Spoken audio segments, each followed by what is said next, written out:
그런 부인들이 남편 모르게 가입하는 경우들도 있어요.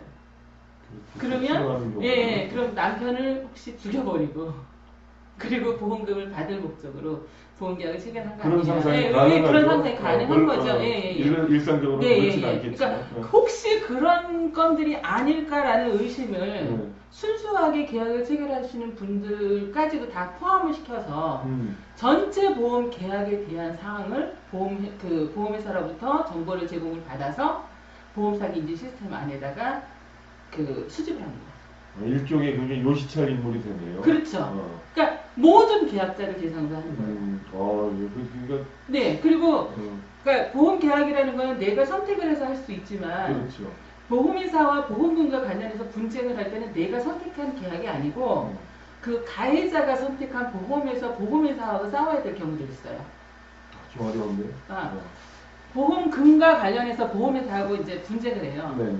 그러면 제가 그 보험회사하고 계약한 경우가 있는 경우가 있고, 그러니까 제가 보험 하나 가입하겠습니다라고 보험료 내고, 보험사고 발생했어요, 보험금 주세요 라고 하는 경우 제가 선택한 경우예요. 그렇죠. 근데 이런 경우가 있어요. 저는 보험 가입은 한 적은 없는데, 상대방이 들어있는 자동차 보험으로 제가 보험을 받아야 될 일이 생긴 거죠. 그렇죠. 피해자의 경우. 그렇죠. 부동산을 당한 거예요. 그렇죠. 가해자에 의해서. 그런 경우는 쉽게 이해되죠. 근데 가해자가 보험 손해배상을 자기 돈으로 직접 하면은 보험회사를 상대 안 해도 되는데, 그렇죠. 이제 가해자는 이럴 때 대비해서 자기가 사고 낼 걸 대비를 해서 그 발생한 손해액을 보험회사가 물어주도록 들어있는 보험이 자동차 보험인 거죠. 국가는 또 강제적으로 그렇죠, 들게 하고. 그렇죠. 그래서 이제 저는 보험회사하고 관계 없는데 제가 그 보험을 가입한 가해자 때문에 보험회사하고 상대해서 싸워야 되는 거죠. 그렇죠. 그래서 손해배상금을 받았을 뿐이에요. 계약은 안 했는데 손해배상을 보험회사로 받았을 뿐이에요. 그리고 그런 기록까지도 다 보험사기 인지 시스템 안에 들어갑니다. 그러니까 얼마나 황당해요. 근데 사실 좀 황당하다는 그건 제가 이해가 부족하겠지만 국가 입장에서는 저 취지가 어쨌든 국민을 보호하고 그런 어떤 악의로부터 국민에 대한 어떤 침체를 보호하기 위해서 시스템을 만들었다고 생각하는데 지금 우리 선생님이 말씀하시는 대로 무엇이 정말 나쁜 건지 이제 관찰 대상이 된다는 것 자체는 사실 맞지 않죠. 근데 좀 더 그런 설명이 좀 있어야지 우리들이 좀 정서적으로 이렇게 문제를 이제 그 보험 사기 인지 시스템이라는 거는 일단은 말씀하신 대로 부당하게 보험금을 받을 목적으로 어떤 보험 제도를 이용할 수 있는 사람들이 있을 거다. 그 사람들을 색출해내기 위해서 좋은 의도인 거죠. 좋은 의도라고 한다라면 그렇다면 사전에 당신이 이 보험계약을 체결을 하면 이 금융감독원의 보험사기 인지 시스템 안에도 정보가 수집이 되고 지급정보라든가 이런 것들이 다 수집이 돼서 분석이 되고 공지를 해줘야 된다. 그렇게 해서 알려줘야 되는데 그렇죠. 사실은 이제 그 사실을 아는 이제 분들이 직접적으로 보험회사에 보험계약을 체결을 했더니 그 계약사항이 금융감독원에 제공이 된다는 사실을 이제 알게 되고 그 정보 주체인 제가 금융감독원한테 어떤 내 정보를 갖고 있는가 라고 해서 확인시켜달라고 요구를 했더니 그거마저도 거부하는 거죠. 선생님 이런 건 없잖아요. 근데 중요한 것은 그 금융감독원의 그 시스템으로 인해서 직접적인 피해 사례들이 나오고 있는 거예요. 나오고 있죠. 그런 경우를 알려줄 때 사실 그래서 이제 보험 사기 인지 시스템이 왜 나쁜가라고 하는 부분에서는 일단은 정보 주체한테 그런 정보를 수집을 하고 있다. 그리고 자기네가 분석하고 관리하고 있다. 이런 사실을 알려주지 않는다는 것. 그거와 그 다음에 또 그 보험사기 인지 시스템이 하는 역할에 대한 부분에서 사실은 보험회사가 직접 하고 싶은 거예요. 보험료를 열심히 받는데 그 돈을 다 보험회사 주주가 이익을 먹어야 되는데 보험사고 발생했다고 보험금을 청구를 하게 되면 돈이 일단 지급을 해줘야 되잖아요. 보험자로서는 그렇죠. 그러면 일단은 보험회사가 남길 수 있는 이익이 줄어들 버린 거죠. 그래서 그 이익을 지킬 목적이 일단 있었던 거예요. 그래서 그 보험금이 지급되는 그 일이 안 일어나게끔 하기 위해서 청구한 보험 가입자들한테 갖은 행포를 많이 부려요. 그렇죠. 사실 보험금 받기는 어렵다는 거 일반적으로 알고 있죠. 그래서 그런 어려움들에 대한 부분이 사실은 다른 회사에 가입돼 있는 정보나 이런 것들을 좀 더 알면 이 우리 회사에 보험금을 청구한 그 가입자를 대상으로 해가지고 그런 어떤 여러 가지 핑계를 더 댈 수 있는 소지가 있어요.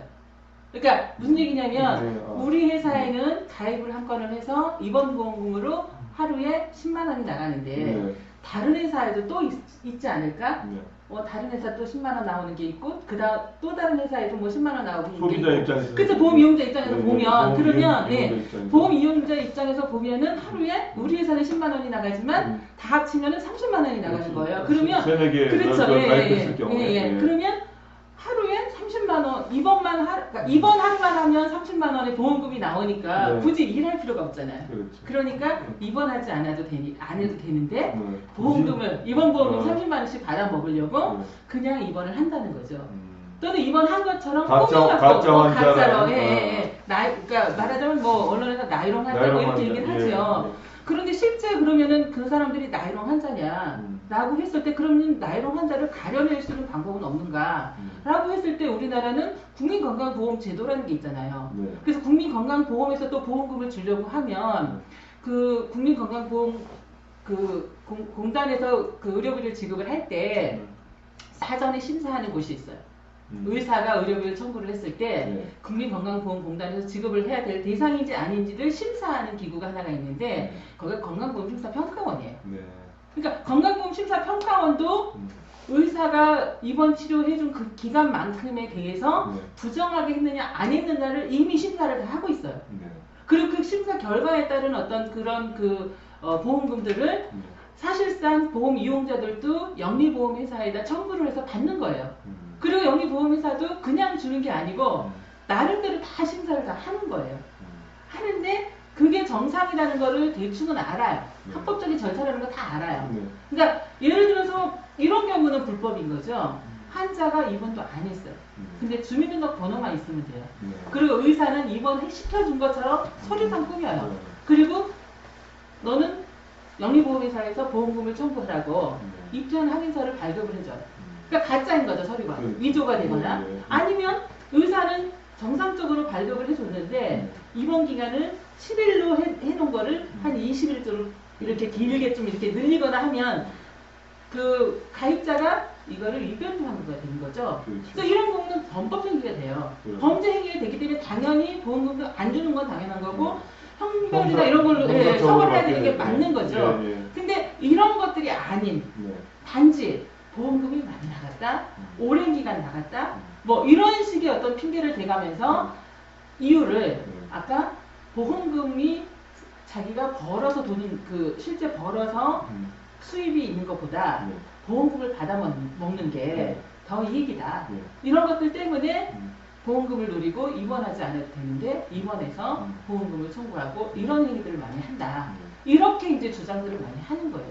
근데 실제 그러냐라고 하는 거에 대한 부분은 다시 검증이 들어가야 되는 거잖아요. 근데 주장만 가지고 받아들여요. 이게 이제 국가가 이제 시스템이 만들어지는 과정이었죠. 아니요, 그쵸. 만든 목적인 거죠. 왜냐하면 우리 회사에 가입된 거는 계약상이라든가 지급상이라든가 이런 걸 나름대로 그냥 다 관리를 할 수가 있어요. 그런데 다른 회사에 가입돼 있는 것들은 관리를 못 하잖아요. 왜냐하면 타인의 정보이기 때문에 볼 수가 없는 거예요. 더군다나 본인한테 다른 데에 들어있는 것들 전부 다 알려주세요 라고 얘기한다고 하더라도 굳이 우리가 알려야 될 어떤 의무나 이런 것들은 없어요. 물론 법적으로 이제 가입하고 뭐 이것도 다른 문제이고 아무튼 뭐 다른 회사에 뭐 들어있는 거 있어요 라고 물어보면 뭐 들어있는 거 있다고 얘기할 수는 있겠지만 아주 자기네가 알고 싶은 그 정보들에 대해서 상세하게 그러니까 알려주지도 않을 뿐더러 그 다음에 그 사람들이 얻고자 하는 그러니까 자기 목적에 맞는 정보를 갖다가 얻으려고 할 때 쉽게 안 얻어지니까 그런 정보들을 얻을 목적으로 금융감독원이 대표해서 각 보험사들한테 정보 다 내놔라 라고 요구를 하고 그리고 제공을 해주고 그 다음에 그 제공된 정보를 가공을 다시 해서 그래서 그 안에서 뭐 보험 사기 그러니까 블랙리스트가 만들어지죠. 보험 사기 지표라는 걸 만들어서 뭐 지표 점수가 40점 이상이 넘어간다거나 뭐 5천만 원 이상의 보험금이 지급된 건이라든가 그다음에 뭐 그 180일 이상 입원한 일수가 180일 이상 이렇게 많다거나 이렇게 어떤 기준들이 몇 군데가 있어요. 몇 가지 조건들이 있고요. 그다음에 나름대로 그 보험회사나 이런 데에서 어떤 병원이나 이런 데가 자기 말을 안 들어요. 환자들 좀 제발 좀 입원 좀 그만 좀 시키고 그냥 퇴원 좀 시키세요. 이렇게 얘기하면 들어주는 데도 있고 안 들어주는 데도 있어요. 근데 대부분은 소신껏 보험회사 입장이거나 또는 환자 입장이 아니라 그냥 자기의 의사의 어떤 소신 행위를 하고 있는 것들에 대해서 보험회사가 좀 딴지를 좀 거는 것들이 좀 있다고 하더라고요. 근데 그런 병원이나 이런 데를 보험회사 나름대로 보험사기 혐의병원 이렇게 또 지정을 해놓은 데가 있대요.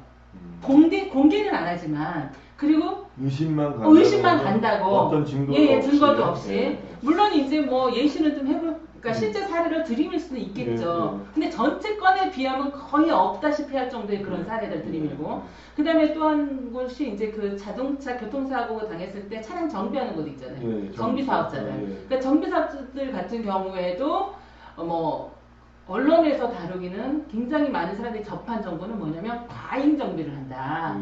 그렇죠. 정비요금 많이 받아먹으려고 정비하지도 않아도 되는데도 정비를 많이 한다라고 이들 많이 알려져 있는데 그런 어떤 그 정비사업자들도 보험사기 혐의 정비사업자라고 해가지고 지정을 해놓은 곳이 몇 군데가 있대. 국가의 공권력이라는 얘기죠 지금? 아니죠. 그렇죠. 국가 일을 대신하는. 그러니까 여기는 금융감독원은 민간기구예요. 민간기구인데. 네. 금융위원회의 업무를 위탁받은 거죠. 네, 위탁은 받았는데 국민들의 시선에서 보면은 마치 공적인 기구인 것처럼 착각을 제가 하고 느낄 있지만, 때도 그 정부기구. 네, 기구자, 아니 민간기구예요. 더 황당한 건 금융감독원의 사업비가 어디서 나오냐? 70% 정도가 사업비 한 70% 정도가 금융보험회사에서 나갑니다. 그럼 이용자를 위하기보다는 아무래도 그렇죠. 돈을 주는 쪽으로 하겠죠. 보험사를 위하는 그런 기구로 운영을 해야 사실은 정체성이 맞는 거죠. 그렇죠. 그렇게 운영을 그러니까 보험 이용자를 대신해서 역할을 하는 것보다는 그 영리보험회사의 발전을 위해서 역할을 하는 게 그 감독원의 사업비를 댄 쪽에 대한 어떤 그 정당한 행위인 거죠.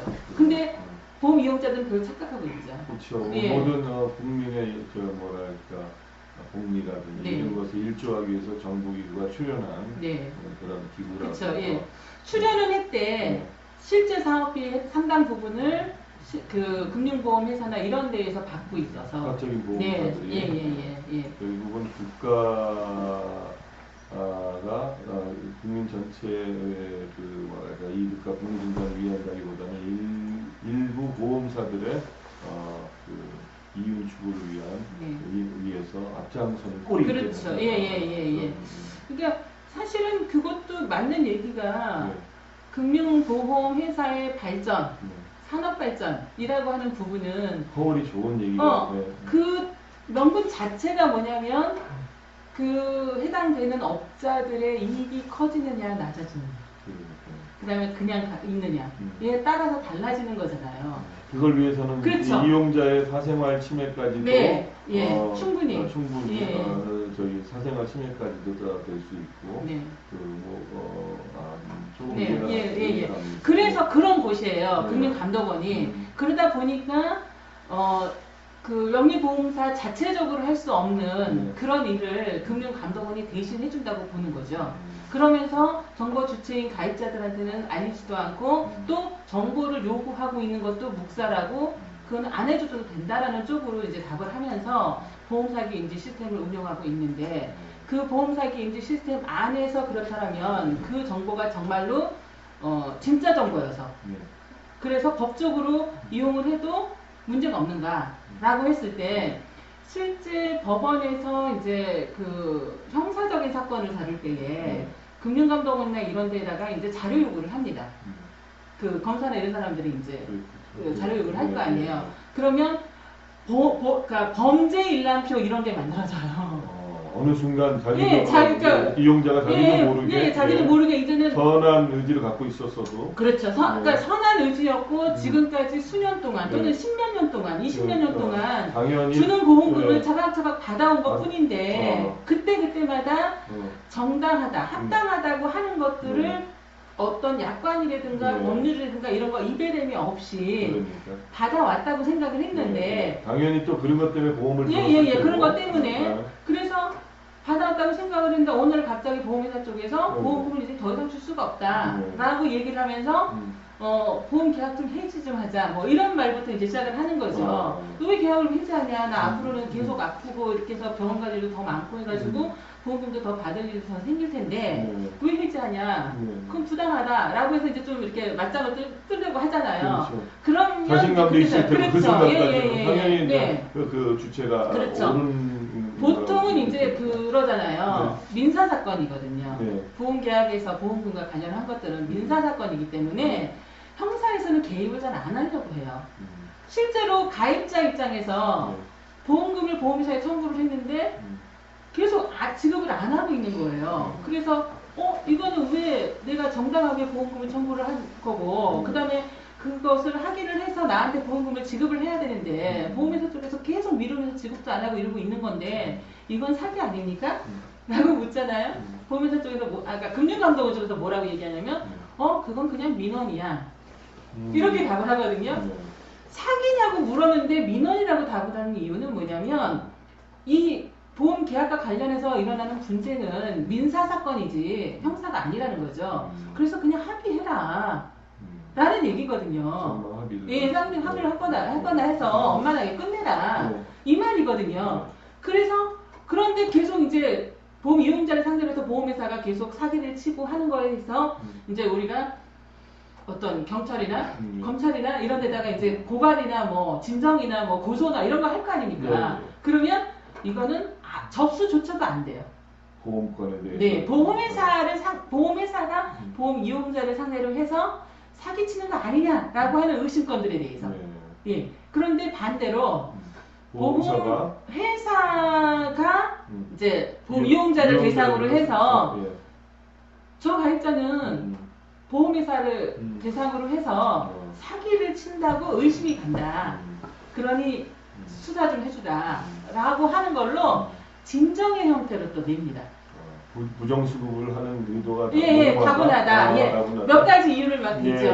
몇 가지 이유를. 그것도 아주 거기에 대한 정보를. 왜냐하면 그거에 대한 증거는 이미 금융감독원에서 다 발췌를 하고 있거든요. 철저하게 준국가 시스템 안에서 있죠. 그럼 이제 그 사건이 일어나면 누가 그 사건에 대해서 그러니까 그 처벌할 수 있는 근거를 갖다가 만드느냐, 누가 하느냐, 경찰, 그 다음에 검찰, 수사기관에서 보험회사는 그냥 앉아서 피해자의 신분으로 조서만 하나 꾸미면 돼요.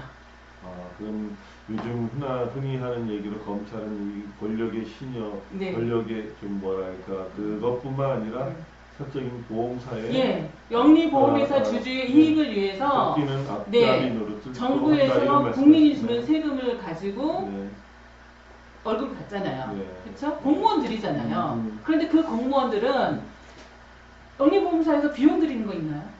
아무 비용 드리는 거 없어요. 그냥 진정서라만 작성해서 던지면 돼요. 그리고 그거에 대한 증거물로 금융감독원에서 만들어둔 그 자료를 붙여가지고 이렇습니다. 라고 해서 하면 돼요. 공무를 집행하는 과정 실질적으로는 보험사의 직원처럼 결국은 보험사를 위한 일을 하게 되는 그렇죠. 구조를 지금 고발하신 거죠. 심지어는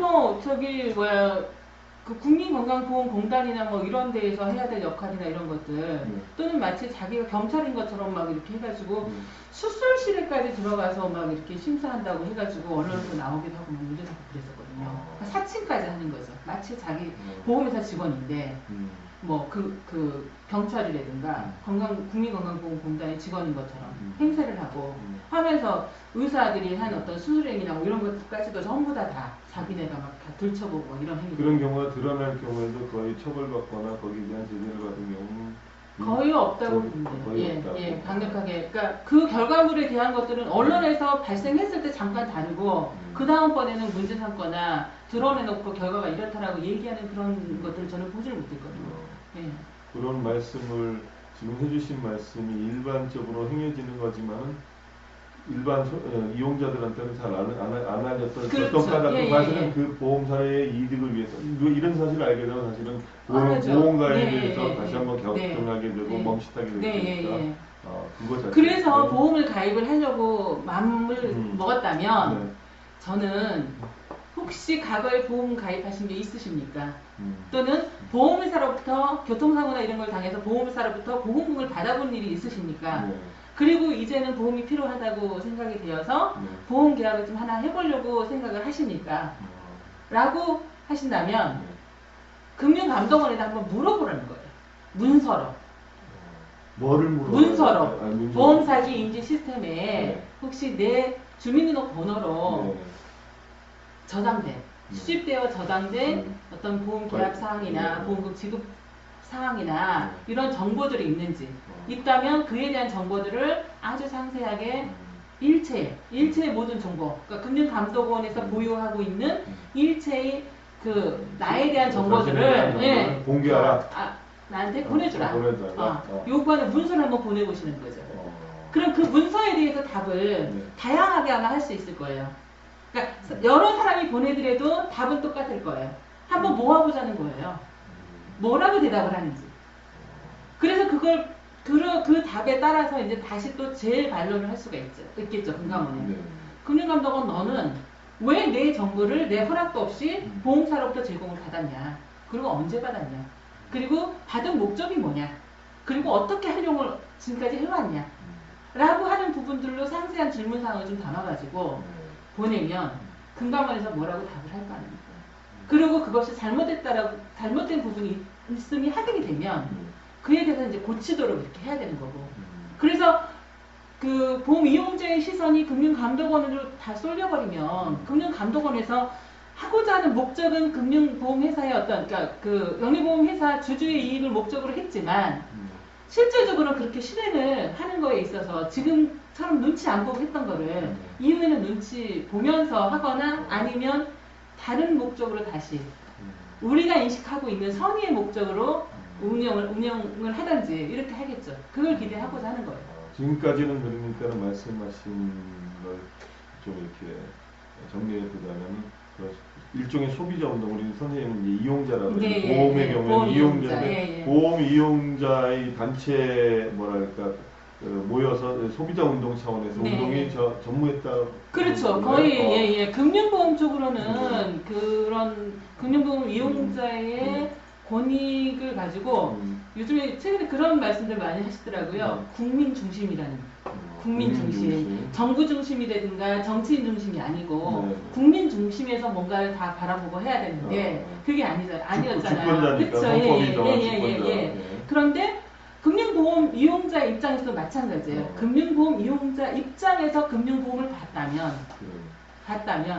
지금과 같은 일이 일어날 수가 없는 거죠. 보험의 서비스나 질이나 상품의 질 같은 게 훨씬 제고될 그렇죠. 수 있는데. 그리고 특히 금융하고도 다른 게 은행이라든가 증권이라든가 이런 거하고 좀 다른 게 보험이라는 거 하는 거에 대한 그 기능 자체가 돈을 낸다는 의미는 타인한테 어려운 일이 생기면 상호보조 기능. 그렇죠.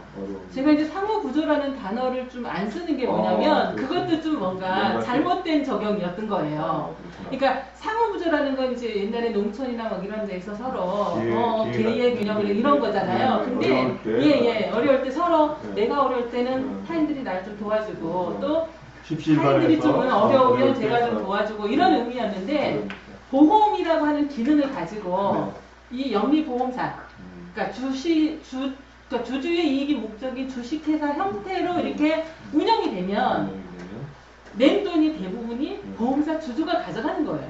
근데 어쨌든 우리 이용자들, 이제 소위 말하는 소비자라는 표현을 안 해서 그렇게 이용자라고 하시는데 이용자들의 입장에서 알기로는 보험이라는 것이 말 그대로 우리가 전통사에서 그렇죠. 상호구조에 그렇죠. 했던 것처럼 내가 조금 한 숟가락의 밥은 나한테는 뭐 그렇게 어려운 건 아니니까 그거에서 십시일반에서 그렇죠, 예. 큰일을 당한 네, 사람한테 예. 몰아주는 네, 예. 이런 그렇죠. 1위는 예. 만인을 위해서, 예. 만인은 1인을 위해서. 그게 어. 보험이라고 하는 기능 자체는 맞아요. 네, 네. 맞는데 이 보험의 기능을 네.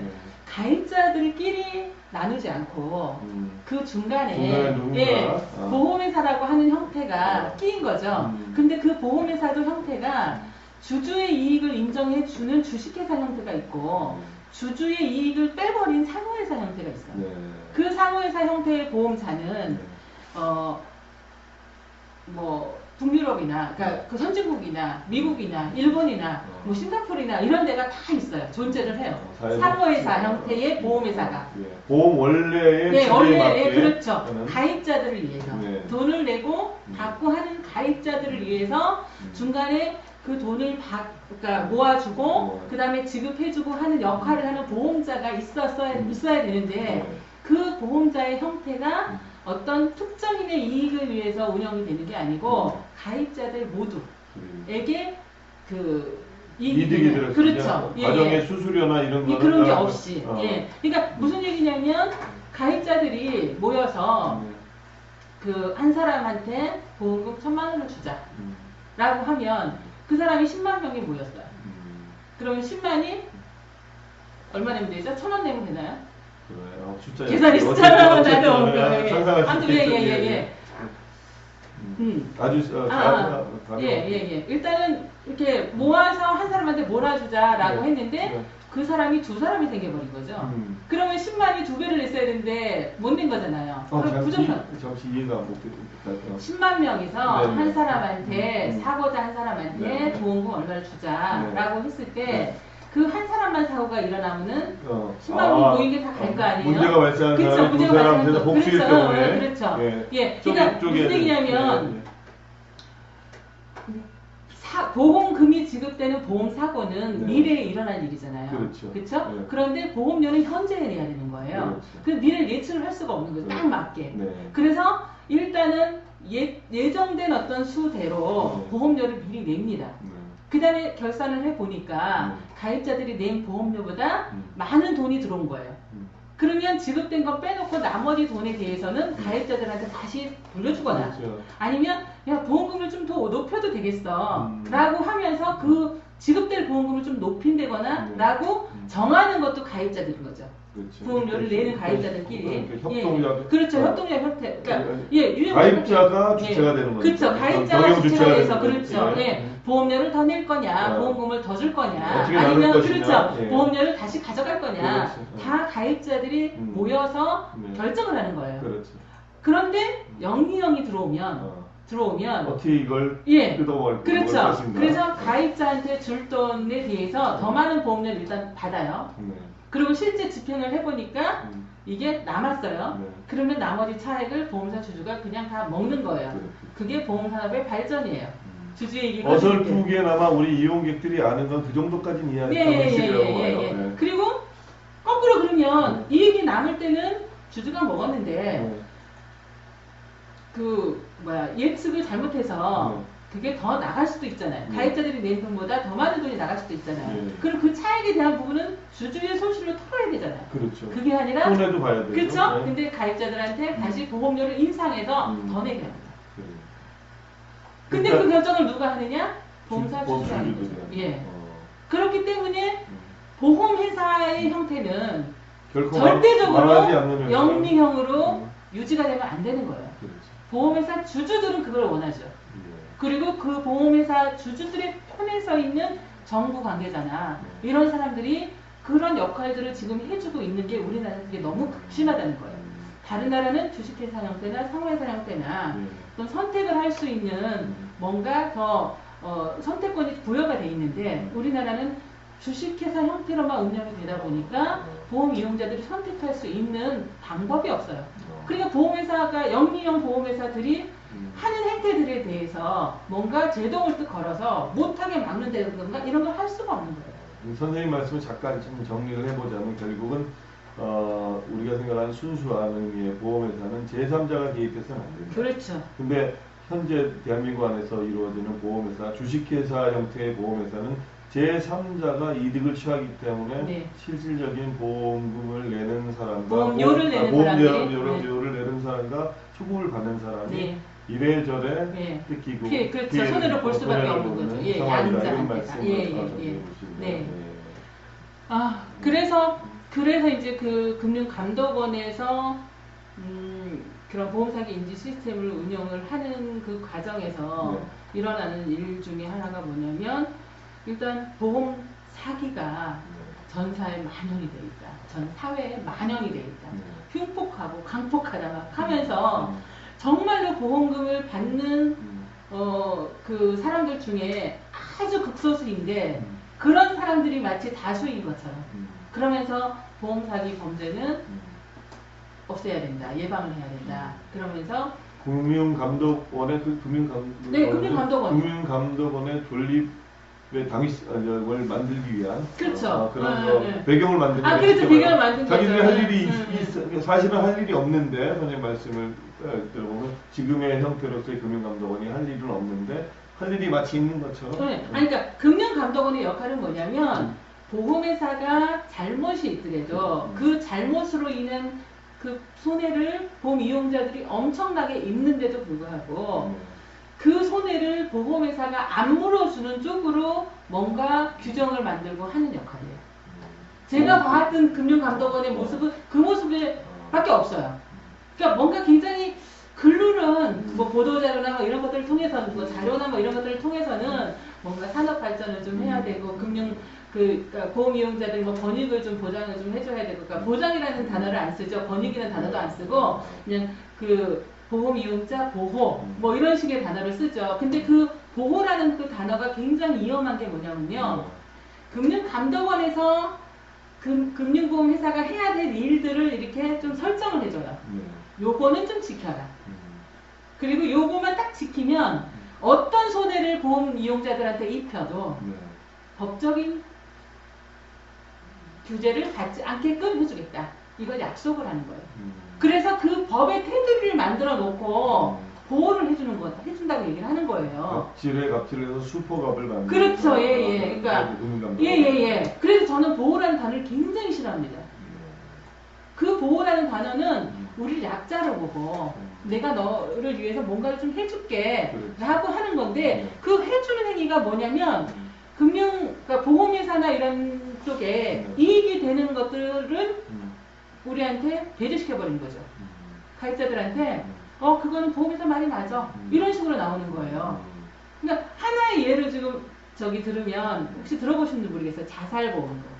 요즘에 솔솔 뭐 그런 얘기 언론사에서 어젠가 그제 그런 얘기 나왔죠. 삼성이나 교보나 이런 데에서 이제 그 보험금 지급을 안 하는 걸로 뭐 이렇게 하고 제재받았고 뭐 이렇게 얘기하고 교보는 안 할 것처럼 이렇게 하다가 갑자기 다 이렇게 지급한다고 이렇게 얘기를 했는데 그러면 왜 했냐라고 했더니 그 교보생명의 회장님 연임이 이제 최근에 결정이 도래했다고 그러더라고요. 그러니까 만약에 그 관계가 그래서 근데 이제 그게 왜 발생을 했느냐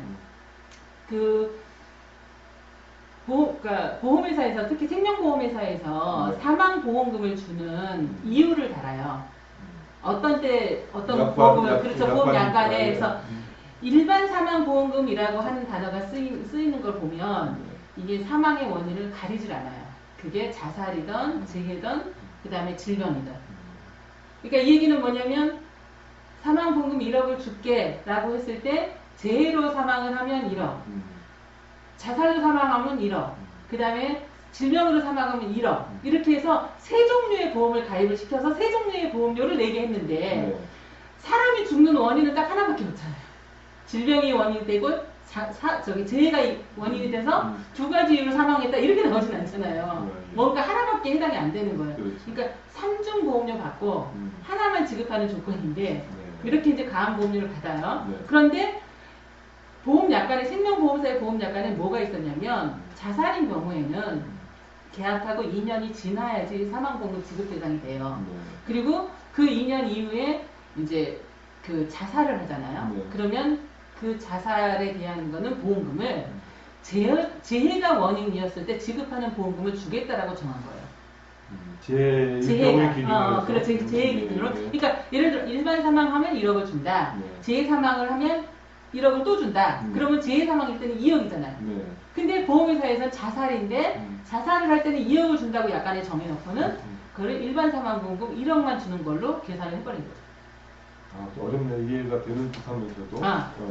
그러니까 재해 준한다고 했으니까 동일하게 일반 사망에다가 더해서 1억, 예, 재해 사망보험을 2억을 줘야 되는 그렇죠. 게 아닌가요? 예, 맞아요. 그러니까 일반 사망이라고 하면 네. 재해든 질병이든 네. 자살이든 네. 다 지급이 돼요. 네. 다 지급이 되는데 재해 사망 보험금만 따로 주는 조건을 또 두는 거예요.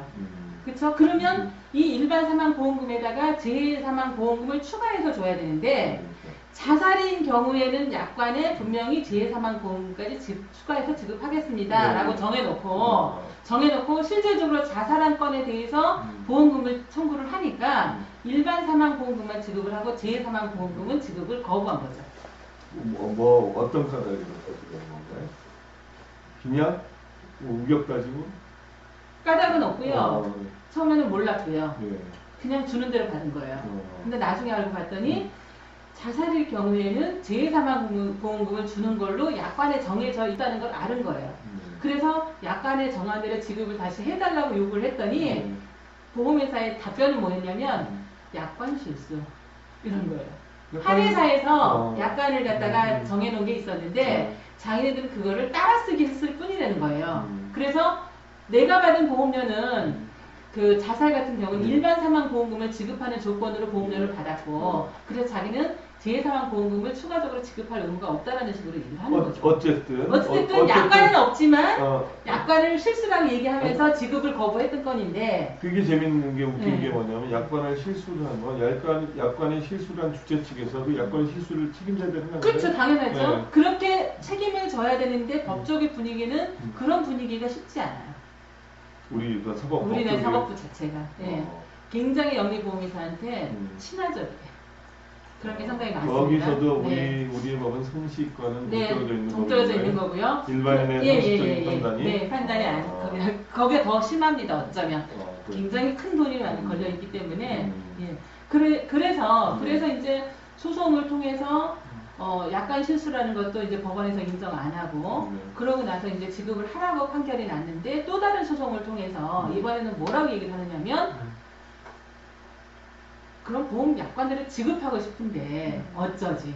라고 나온 거예요. 그 어쩌지는 뭐냐면 보험사고가 발생하면 보험사고일로부터 옛날에는 2년이었어요. 지금은 3년이지만 2년 이내에 청구해야 될 의무가 가입자한테 있는데 그 기간을 넘어서 청구를 했기 때문에 우리는 지급할 의무가 없다. 이렇게 나온 거예요. 그럼 그 말은 소멸시효라고 얘기하죠. 그 소송 기간이 포함돼서 그런 경우가 발생하는 건가요? 쉽게 말하면 재판을 하면서 소송을 하더라도 사고일로부터 2년 이내에 하라는 얘기예요. 근데 그 2년이 넘어서 이제 재판부 판결을 보고 이제는 약관들을 지급하라는 판결이 나왔지 않냐 라고 이제 그 주장을 하면 이미 그 시기는 사고일로부터 2년이 넘었기 때문에 그 소송기가 재판 기간이 2년이 넘었기 때문에 지급할 수 없다는 재판 기간이 아니라 소송을 제기한 날짜. 그러니까 소송을 제기하는 날짜가 사고일로부터 2년 이내야 되는 거예요. 근데 이미 그 기간을 넘겨버린 거죠. 그 경우에는 그렇죠. 넘어서 소송을 제기했다. 소송을 했던 안 했던 상관없이 사고 난 때에 보험사고 발생했을 때에 이미 접수를 했잖아요. 보험회사에. 보험사고가 이렇게 발생을 했으니 이 보험금을 해당되는 보험금을 지급을 해주시오 라고 접수를 한 거예요. 그러니까 법원에서는 청구라는 의미가 어떤 의미냐면 법에 의해서는 그 청구라는 의미는 우리가 늘상 보험회사에 뭔가 보험사고가 발생을 했으면 보험금을 청구한다 이렇게 얘기를 하거든요. 근데 그건 청구 행위가 아닙니다. 법원에서 인정하는 거예요. 소송을 해야 돼요. 소송을 해야 돼요. 근데 그 소송 기간이 지나버린 거죠. 그 청구권 소멸시효가 지났다라고 이제 얘기를 하는 거죠. 그래서 지급을 안 해도 된다라고 판결이 대법원 사찰 판결이 나버리니까 어떤 회사는 그 판결이 나오기 전에 그냥 전액 다 지급을 해버린 회사도 있고 그 다음에 가장 큰 교보 대한 삼성만이 버틴 거예요. 지금 대법원 판결 기다려보겠다 라고 했다가 지급하지 않아도 된다고 하니까 지급을 안 하려고 했는데 금융감독원에서 뭔가 강력한 제재를 하겠다라고 이제 경고를 자꾸 했다고 언론에서 자꾸 비치죠. 제가 본 내용은 그게 아닌데 아무튼 제가 본 내용은 그게 아닌데 아무튼 강력한 제재를 한다라고 엄포를 놨다 뭐 이런 식으로 막 얘기가 언론에서 나오면서 이제 자기네들 이제 고심을 했다는 쪽으로 이제 얘기가 되는 거죠. 그러면서 지급하지 않겠다라고 얘기를 하면서 일부만 좀 지급을 하도록 하겠다라는 얘기도 막 솔솔 나와요. 근데 아무튼 그런 식으로 한 것도 사실은 보험회사가 가입자들 대상으로 이미 사기를 친 거예요. 삼성, 대한교보 뿐만이 아니라 9개 생명보 여러 군데가 있어요. 주요 슈퍼보험사들이 그러니까 똑같은 행태를 하잖아요. 똑같은 행태. 똑같은 행태를 하기 때문에 그런 부분들에 대해서 뭔가 보험회사가 다 다르니까 행위도 다 달라야 될 거 아니에요. 그쵸? 영업을 할 때도 자기네들 영업 방식에 따라서 모양이 좀 다르고 다 다르니까 각자 다 좀 자기네들만의 뭔가 독특한 색으로 해서 이제 영업을 해서 기기량을 굉장히 많이 이렇게 따내려고 이렇게 역할들을 할 거 아니에요. 그런데 지급을 할 때는 동일하게 움직여. 똑같이 너네 회사 어떠니? 우리 회사는 이런데 서로 상호 정보 공유.